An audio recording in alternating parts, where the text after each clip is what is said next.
তোমাদের সকলকে আমার ইউটিউব চ্যানেলে স্বাগত। আজকে তোমাদের সামনে আমি ক্লাস 9-এর দ্বিতীয় পর্যায়ক্রমিক মূল্যায়নের 3 নম্বর প্রশ্নপত্রটা নিয়ে আলোচনা করছি। প্রথম প্রশ্ন কী বলেছে? শিল্প বিপ্লব প্রথম সংগঠিত হয়েছিল কোথায় হয়েছিল? ইংল্যান্ডে হয়েছিল। টেলিগ্রাফ আবিষ্কার কে করেছিলেন বলো তো? এই দেখো, এটা স্যামুয়েল এ বি মোর্স করেছিল। এই জন্য এই কোডগুলোকে কিন্তু মোর্স কোডও বলা হয়। ঠিক আছে। আদি সমাজতন্ত্রবাদের তোমার একজন আদি সমাজতন্ত্রবাদী দার্শনিক কে ছিল? সিমো কিন্তু সমাজতন্ত্রবাদের জনক বা আদি সমাজতন্ত্রবাদের সমাজতন্ত্রবাদী দার্শনিক। বিশ্বব্যাপী অর্থনৈতিক মন্দা শুরু হয়েছিল কবে বলো তো? এটা কিন্তু 1929 সালে শুরু হয়েছিল। রাশিয়ায় 1917 খ্রিস্টাব্দে রুশ বিপ্লবের নেতৃত্ব কে দিয়েছে? কোন দল দিয়েছিল বলতো? বলশেভিক দল দিয়েছিল। ভাইমার প্রজাতান্ত্রিক সরকার গঠন করেন কে? ফ্রেডরিক ইবার্ট করেছিল। ভার্সাই সন্ধির বিরোধিতা করেছিল এটা কে? কোনটা বলতো? এটা কিন্তু তোমার জার্মানি করেছিল। কার্বনারি কথাটির অর্থ কী? কার্বনারি কথাটির অর্থ জ্বলন্ত অঙ্গারবাহী। মেইন ক্যাম্প কার আত্মজীবনীমূলক গ্রন্থ বলতো? মেইন ক্যাম্প ছিল হিটলারের আত্মজীবনীমূলক গ্রন্থ।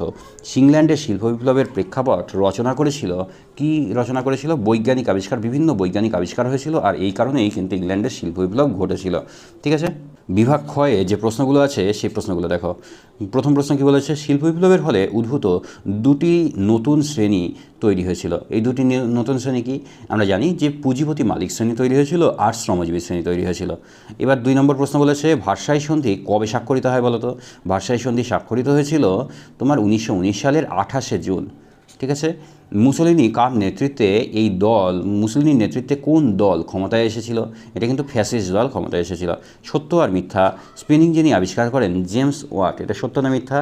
এটা কিন্তু তোমার মিথ্যা হবে। ঠিক আছে। তারপরে কোশ্চেন বলেছে যে রাশিয়ায় তোমার হলো স্পিনিং যিনি কী আবিষ্কার করেছিল বলতো? এটা কিন্তু জেমস হারগিভস আবিষ্কার করেছিল। রাশিয়ার জাতীয় সভা দুমা নামে পরিচিত। এটা কোনো কিছু নয়, এটা সত্য। ঠিক আছে। এইবার বিবৃতি বলেছে। বিবৃতিটা তোমরা ভালো করে পড়ো যে প্রথম বিশ্বযুদ্ধের কারণ ছিল সিরাজেভ হত্যাকাণ্ড। এইবার বলছে সিরাজেভ হত্যাকাণ্ড, এই হত্যাকাণ্ড ইংল্যান্ড, ফ্রান্স ও রাশিয়ার মধ্যে ত্রিশক্তি আতাত গড়ে তোলে। এটা কখনোই নয়। তারপরে এই হত্যাকাণ্ড অস্ট্রিয়া সাইবেরিয়াকে আক্রমণ করেছিল। একদম, এটা আর কিছু দেখার দরকারই নেই। অস্ট্রিয়া কিন্তু সাইবেরিয়াকে আক্রমণ করেছিল এই কারণেই। তবে তোমরা কিন্তু সবগুলো পড়ে নেবে। মার্কিন রাষ্ট্রপতি উইড্রো উইলসন 14 দফা নীতি ঘোষণা করে। এবার কেন ঘোষণা করেছিল? এটা কিন্তু তোমার পরাজিত জার্মানির বিরুদ্ধে প্রতিশোধ গ্রহণ করতে, নাকি পরাজিত জার্মানির কাছ থেকে ক্ষতিপূরণ আদায় করতে, না বিশ্বে তোমার কী করতে? বিশ্বে স্থায়ী শান্তি প্রতিষ্ঠা করার জন্য করেছিল। এটা কিন্তু ব্যাখ্যা 3টা হবে। বিশ্বে স্থায়ী শান্তি ও গণতন্ত্র প্রতিষ্ঠা করার জন্যই কিন্তু করেছিল। এবার পরেরটা দেখো যে ভার্সাই সন্ধি ছিল তোমার ইংল্যান্ড দ্বিতীয় বিশ্বযুদ্ধের অন্যতম কারণ। এবার ভার্সাই সন্ধি দ্বিতীয় বিশ্বযুদ্ধের অন্যতম কারণ। এই সন্ধিতে মিত্রপক্ষের যে দাবিগুলো ছিল সেগুলো জটিল ছিল। এই সন্ধি ব্যক্তি স্বাধীনতায় হস্তক্ষেপ করা হয়েছিল না, এই সন্ধির মাধ্যমে প্রতিফলিত যে হয়েছিল জার্মানির মিত্রপক্ষের প্রতি হিংসাপরায়ণ মনোভাব। এইটা কিন্তু তোমার এই যে সি নাম্বারটা হবে। ঠিক আছে। আর বিভাগ গয়ের যে প্রশ্নগুলো আছে ঘেটো বলেছে, এগুলো চলো আমরা পিডিএফ থেকে দেখছি। ঠিক আছে। ঘেটো কি? কোনো নির্দিষ্ট অঞ্চল বা যেখানে সামাজিক, অর্থনৈতিক ও ধর্মীয় সংখ্যালঘু কিছু মানুষ বসবাস করে তাকেই ঘেটো বলা হয়। প্রথমে ভেনিস শহরে ইহুদিদের বসবাস, এই এলাকা, নির্দিষ্ট অঞ্চল কিন্তু ঘেটো শব্দটি ব্যবহৃত হয়েছিল। পরবর্তীকালে বহিরাগত মানুষদের বসতি কিন্তু ঘেটো নামে পরিচিতি লাভ করে। দাস ক্যাপিটাল গ্রন্থটির রচয়িতাকে বলতো? কার্ল মার্কস কিন্তু দাস ক্যাপিটাল গ্রন্থের রচয়িতা। সুয়েজ খাল কোন দুটি সাগরকে সংযুক্ত করেছিল? সুয়েজ খাল লোহিত সাগর এবং ভূমধ্য সাগরকে সংযুক্ত করেছিল। রক্তাক্ত রবিবার কাকে বলা হয়? 1905 খ্রিস্টাব্দের 9 জানুয়ারি রবিবার সেন্ট পিটার্সবার্গে 6,000 শ্রমিক ফাদার গ্যাপন এর নেতৃত্বে শান্তিপূর্ণ মিছিলে সামিল হয় এবং জারের পুলিশ বাহিনী ইচ্ছাকৃতভাবে শান্তিপূর্ণ মিছিলের ওপর নির্বিচারে গুলিবর্ষণ করে এবং বহু শ্রমিকের মৃত্যু হয়, যা এই ঘটনা কিন্তু রক্তাক্ত রবিবার নামে পরিচিত। জাতিসংঘ বা লিগ অফ নেশন কবে প্রতিষ্ঠিত হয় বলতো? এবং কার নেতৃত্বেই বা এটি প্রতিষ্ঠিত হয়েছিল? এটা প্রতিষ্ঠিত হয়েছিল 1919 সালে 28শে এপ্রিল। জেনারেল ফ্রাঙ্কোর নেতৃত্বে স্পেনে একনায়কতন্ত্র প্রতিষ্ঠিত হয়েছিল। কার নেতৃত্বে স্পেনে একনায়কতন্ত্র প্রতিষ্ঠা হয়? জেনারেল ফ্রাঙ্কোর নেতৃত্বে কিন্তু তোমার স্পেনে একনায়কতন্ত্র প্রতিষ্ঠিত হয়েছিল। আর এই জাতিসংঘ স্থাপিত হয়েছিল তোমার উইড্রো উইলসনের নেতৃত্বে কিন্তু। জুলাই রাজতন্ত্র বলতে কী বোঝো? 1830 খ্রিস্টাব্দে ফ্রান্সে জুলাই বিপ্লবের ফলে বুর্বো বংশের শাসনের অবসান হয় এবং ফ্রান্সে সিংহাসনে বসেন অর্লিয়েন্স বংশের লুই ফিলিপ। তিনি বিপ্লবী সংবিধান মেনে শাসন ব্যবস্থা পরিচালনার শপথ গ্রহণ করেন এবং জুলাই বিপ্লবের দ্বারা ফ্রান্সের লুই ফিলিপের শাসনকালকে জুলাই রাজতন্ত্র বলা হয়। আচ্ছা, কুলটুর ক্যাম্প কি? বিসমার্কের সঙ্গে জার্মানির ক্যাথলিক সম্প্রদায় সংগ্রাম ইতিহাসে কুলটুর ক্যাম্প বা সভ্যতার সংগ্রাম নামে কিন্তু পরিচিত।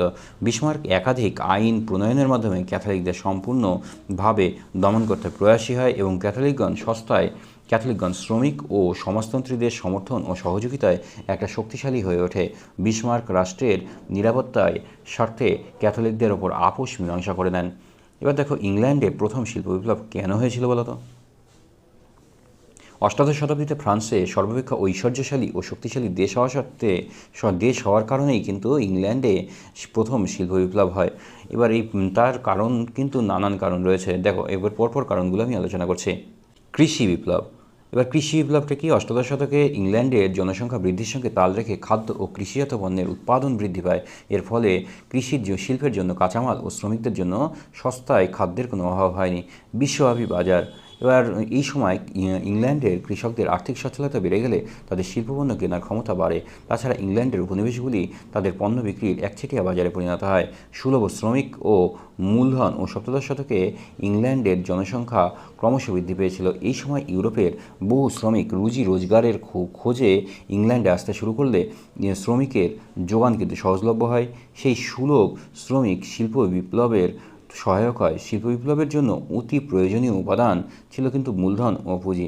সপ্তদশ শতক থেকে ব্যবসা বাণিজ্যের মাধ্যমে ইংল্যান্ড এক শ্রেণীর মানুষের হাতে সঞ্চিত পুঁজি ও মূলধনের বিনিয়োগের প্রবণতা দেখা দেয়। প্রাকৃতিক পরিবেশ। এবার প্রাকৃতিক সমৃদ্ধ এই প্রচুর পরিমাণে কয়লা, লোহা, টিন পাওয়া যেত এবং ইংল্যান্ডের স্যাঁতস্যাঁতের কারণেই কিন্তু বস্ত্রশিল্পের যথেষ্ট উন্নতি হয়েছিল। তারপরে তোমার হলো প্রাকৃতিক বন্দর, বিভিন্ন যন্ত্রপাতির আবিষ্কার। ইংল্যান্ডে কিন্তু অনেক বৈজ্ঞানিক যন্ত্রপাতি আবিষ্কার হয়, যে কারণে কিন্তু তোমার হলো শিল্প বিপ্লব হয়। যেমন তোমার জন কের উড়ন্ত মাকু, হারগিবসের স্পিনিং জেনি, তারপরে ওয়াটার ফ্রেম, আর্কাইটের ওয়াটার ফ্রেম, কার্টরাইটের মিউল, জেমস ওয়াটের বাষ্পীয় engine, Humphry Davy's safety lamp, এই সমস্ত জিনিসকে কিন্তু কাজে লাগিয়ে ইংল্যান্ডে প্রথম শিল্প বিপ্লব হয়েছিল। আচ্ছা, প্রথম বিশ্বযুদ্ধে জার্মানির পরাজয়ের কারণ কি? দেখো, জার্মানির পরাজয়ের একাধিক কারণ রয়েছে। এবার তার মধ্যে প্রথম বিশ্বযুদ্ধে জার্মানির পরাজয়ের প্রধান কারণ সেগুলো কি? দুর্বল সহযোগী দেশ।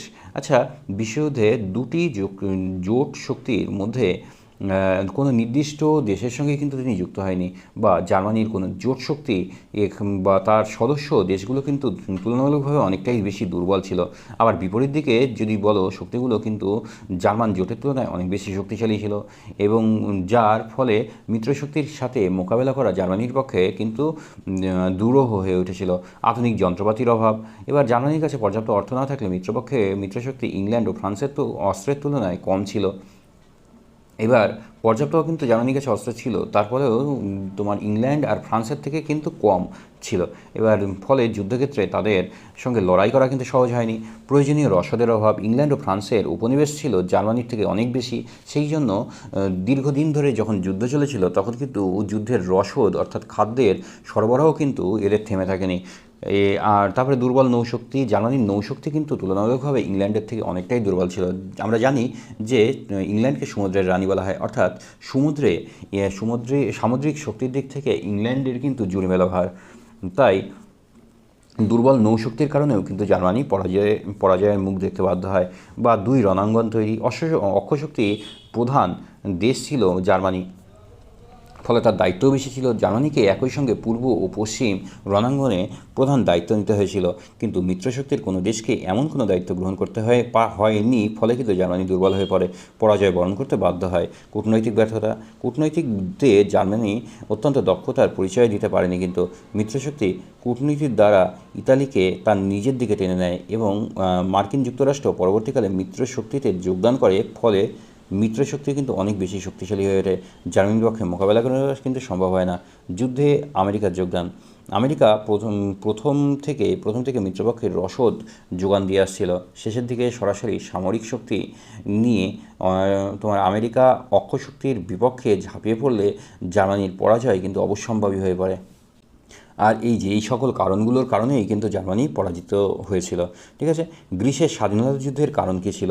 এবার গ্রিসের স্বাধীনতা যুদ্ধের প্রধান কারণ ছিল, গ্রিস ছিল কিন্তু প্রাচীন সভ্যতার কেন্দ্রভূমি, কিন্তু পঞ্চদশ শতকে গ্রিসে অটোমান তুর্কি ও মুসলমান শাসকদের আধিপত্য প্রতিষ্ঠিত হয়। প্রায় দীর্ঘ 4 শতাব্দী পূর্বে 19 শতাব্দীর প্রথমার্ধে গ্রিকরা তুরস্কের স্বাধীনতার বিরুদ্ধে স্বাধীনতা আন্দোলন শুরু করে, এবং গ্রিসের স্বাধীনতা যুদ্ধের বেশ কিছু কারণ ছিল কিন্তু স্বাধীনতার আকাঙ্ক্ষা। তার দেখো, তুরস্কের অধীন হলেও গ্রিকরা কিন্তু বহুলাংশে কিন্তু স্বায়ত্তশাসন বা ধর্মীয় শাসন ভোগ করত। তুরস্কের অধীনস্থ ও অন্যান্য পরাধীন জাতির তুলনায় গ্রিকরা কিন্তু ব্যবসা বাণিজ্য, সরকারি চাকরি, শিক্ষাক্ষেত্রে প্রভৃতি বেশি সুযোগ সুবিধা কিন্তু ভোগ করত।